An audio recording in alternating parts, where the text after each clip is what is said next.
these difficulties, and in light of uncertainties and associated downside risks surrounding possible future waves of COVID-19, the IMF projects a weak recovery in 2021 with a growth rate of 3.1% for the continent.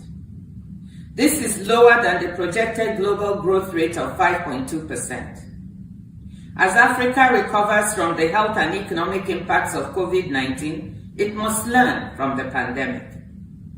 COVID-19 has highlighted existing structural and institutional weaknesses of Africa's economy.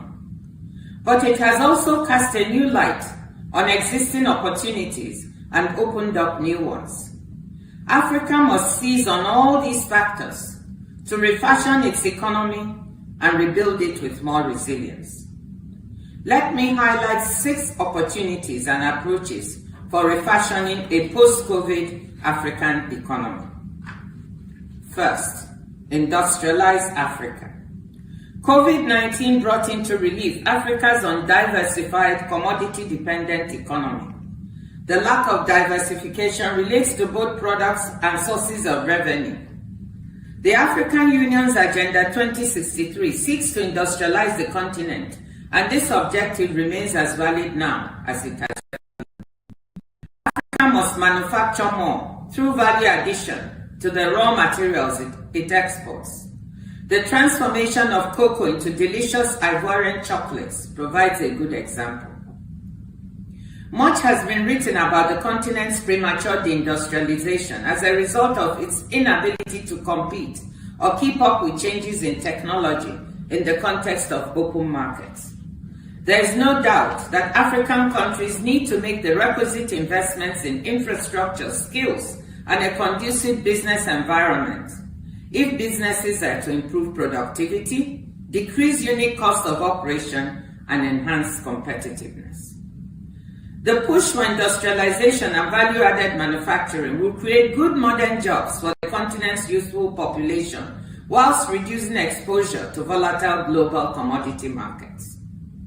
The implementation of the African Continental Free Trade Area will provide the large regional market needed to absorb these manufactures, which will in turn boost intra-Africa trade, currently lagging at a low 15%.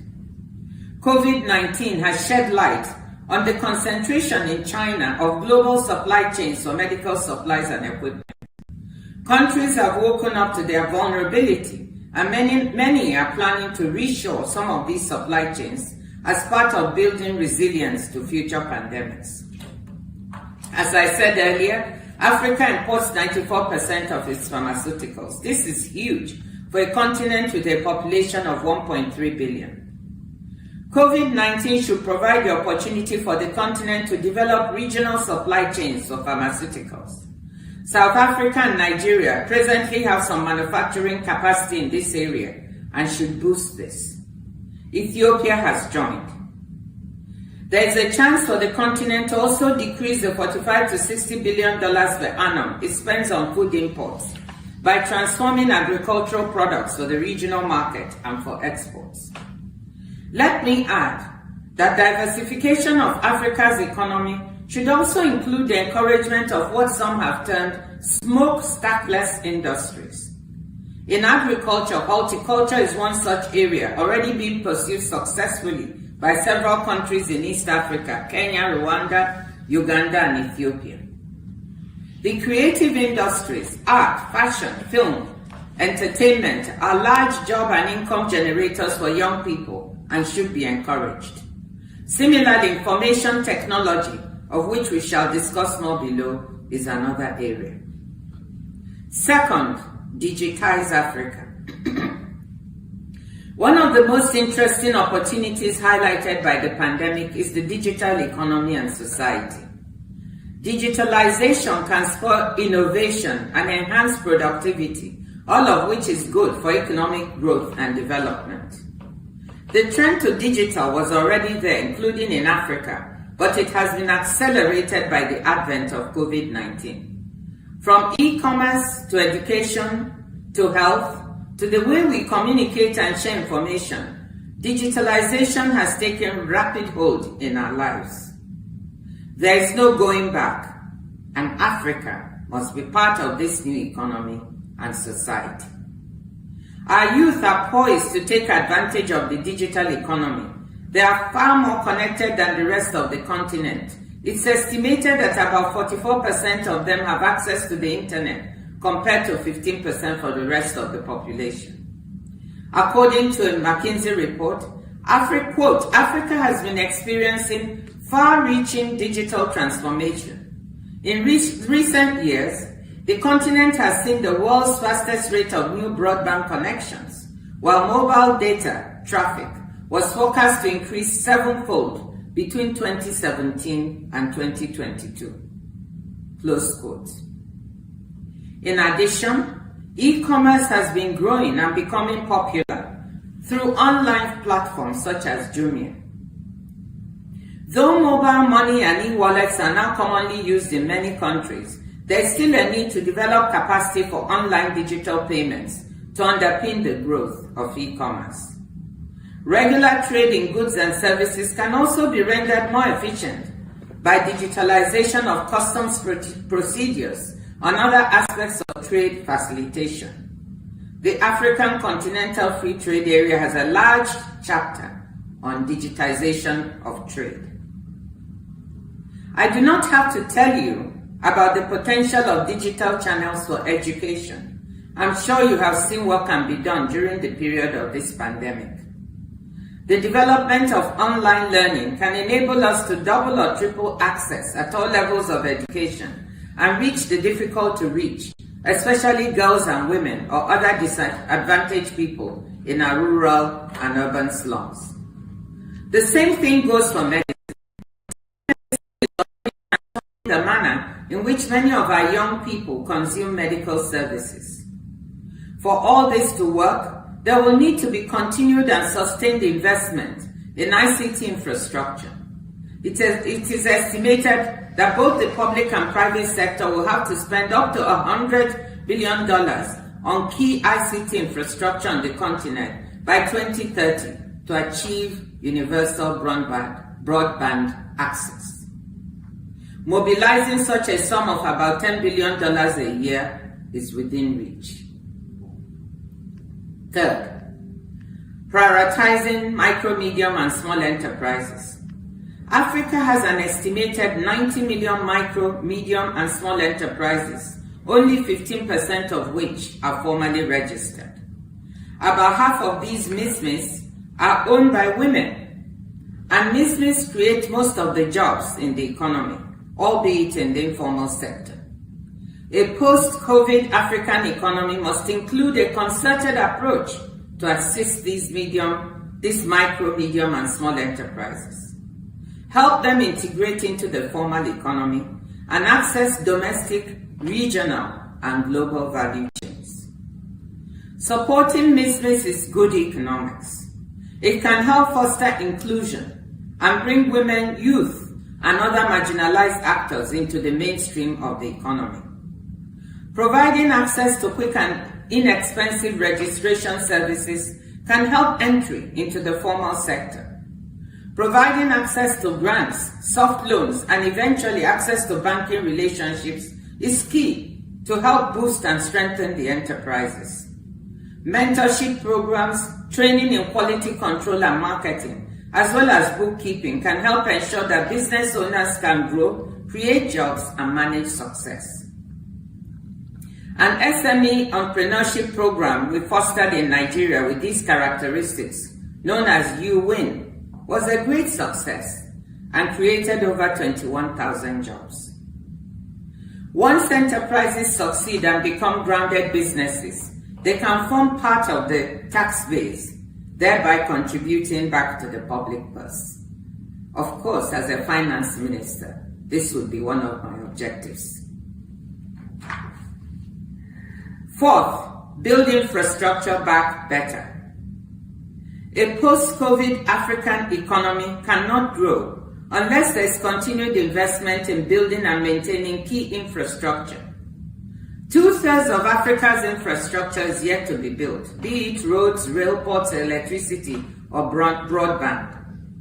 Estimates are that the continent will require about $120 billion a year to invest in infrastructure, part of the fiscal stimulus spending during this pandemic will undoubtedly be directed to infrastructure. It is important that such spending be focused on resilient, climate-friendly, and sustainable infrastructure. Africa contributes only 2 to 3% of global carbon emissions, but it bears the brunt of the ravages of climate change. The continent can and should therefore be part of the solution to climate change. With respect to energy, the negative impact of carbon emissions for fossil fuels is leading to divestment from the latter and to rapid change in the global energy mix to cleaner sources, especially renewables. Oil majors have internalized this change and are increasing their portfolio of renewable energy assets. With oil and gas as one of the most important sectors in Africa's economy and a major revenue earner for some of the continent's largest economies, the question is, has Africa internalized this shift away from fossil fuels to cleaner energy? Has a post-COVID Africa that will want to improve energy access, especially access to electricity for the 55% of its households that presently have no access, devised a transition plan to cleaner energy? Such a plan should provide for multi-decade just transitions that will enable fossil fuel-dependent economies to adjust. Without this, these economies may find themselves with stranded fossil fuel assets a few decades from now. Africa should also focus on job-creating, climate-friendly investments in natural infrastructure, such as soil restoration and reforestation, that have significant payoffs for both the agriculture and climate agenda. Fifth, invest in human development. Investment in health and education, especially skills for the modern technology-driven economy, will be key if the growth aspirations of a post-COVID-19 Africa economy are to be realized. We earlier mentioned Africa's weak health system and the exigencies of COVID-19. Africa needs to invest more in its health infrastructure, including in health workers and providers. Such investment should target women, among other priorities, since they make up 75% of our nursing workforce. Women have borne the brunt of frontline care for COVID-19 patients on the continent. It is estimated that only 10 countries on the continent have met the Abuja pledge of investing 15% of their budget on health.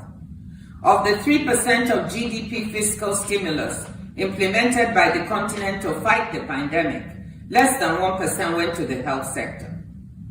COVID-19 has shown us how health threats can devastate economies. It will be difficult to assure the rebound of regional growth as long as the health aspects of the crisis are not decisively handled. In addition, other health needs such as immunization programs, which have suffered neglect as a result of the crisis, should receive due attention. Africa should learn from COVID-19 and make upfront investments necessary to innovate its health sector using digitalization and other modern yet inexpensive approaches to improve service. There is a parallel need to invest in education, particularly in the skills needed to navigate in a fast-moving, technology-driven world. Africa's post-COVID economy needs the human development investment that can propel it to new heights. Sixth, improve governance, transparency, and accountability. Africa's young population is increasingly demanding better governance from its leaders, including transparency and accountability. Nigeria's recent EndSARS movement is a good illustration of the desire for accountability. A post-COVID-19 modern African economy must be anchored on these values of open, transparent, and accountable governance. Governance that gives youth, women, and other marginalized people increased voice. An important aspect of transparency and accountability relates to the use of financial resources, including debt. Africa needs better and more transparent management of its debt. Such transparency engenders trust of citizens and facilitates better working relationship with partners. Africa also needs to exercise greater caution with respect to its rapidly increasing debt profile. The continent can ill afford repeated cycles of rapid borrowing, debt sustainability problems, and pleas to creditors for debt restructuring and forgiveness. In this regard, an important aspect as Africa builds back post-COVID is the need to strengthen countries' abilities and tools for improved domestic resource mobilization. The financing needs of $100 billion per annum, estimated by Africa's finance ministers over the next 3 years, require external support in light of the extraordinary and unexpected impact of the pandemic. However, I can tell you, external resources are increasingly scarce and difficult to mobilize. Foreign direct investment has fallen off, and while international finance institutions such as the African Development Bank, World Bank, IMF, and others have increased resource flows, particularly during the pandemic, these increased resource flows during the pandemic are insufficient to fill the continent's financing gap.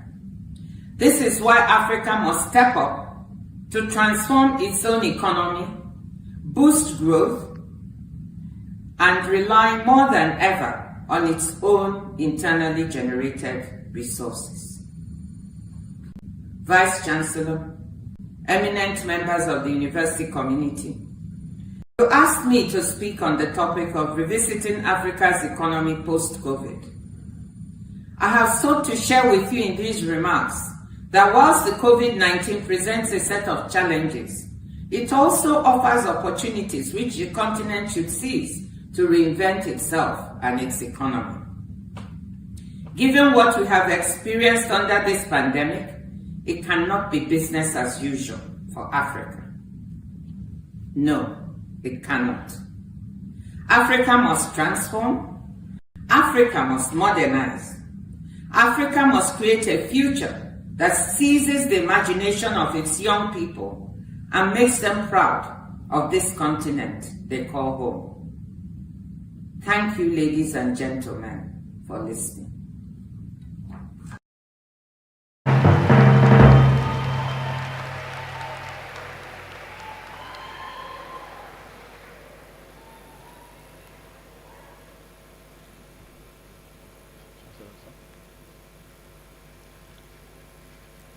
We will now move to Convocation address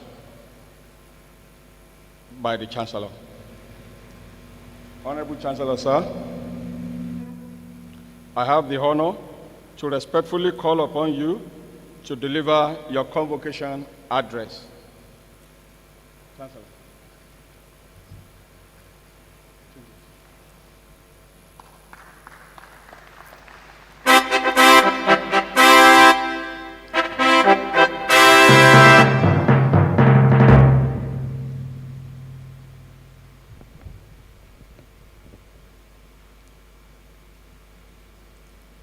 The President,